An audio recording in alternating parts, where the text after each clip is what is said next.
Angst og frygt kan fremkomme ved mange ting, og man kan føle den på mange måder og på grund af forskellige ting. Man kan blandt andet føle den, når man sidder alene i mørket. Man ved ikke, hvad der sker rundt omkring en. Man er bange for, at der er noget i mørket, noget ukendt, ting man ikke kender eller har set før. Man kommer til at tænke på alt det dårlige. Den kan vise, når man bliver forelsket og får en kæreste. Man er så glad for personen og ved, at personen er det samme. Men alligevel er angsten der. Man er bange for at miste og holder derfor ekstra fast. En anden slags angst og frygt kan komme, når man ser gyserfilm. Man møder det ukendte i en anden form, end hvis det var virkelighed. Man ser det endnu værre. Man får en adrenalin i kroppen, og man får en masse chok. Efter alt dette er angsten og frygten der stadig. Nu er den der bare hele tiden og uden grund.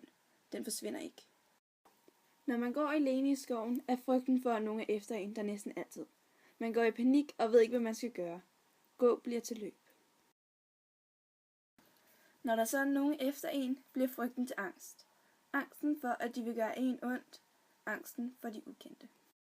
Når dem, man elsker, er døden nær, er angsten der. Man ved, at de aldrig vil komme tilbage, og man aldrig vil se dem igen. Men angsten forsvinder hurtigt, for nu ved man, at alt er meget bedre der, hvor de er nu.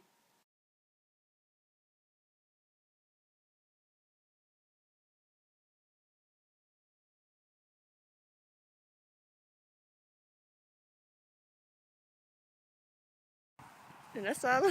Nå!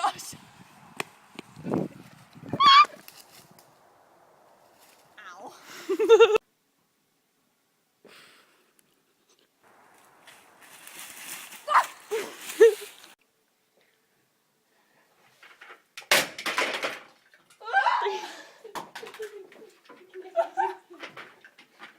Hvad er der med dig og Stone? Så var det her. I slukker ikke, for så dør jeg. Jeg slukker ikke.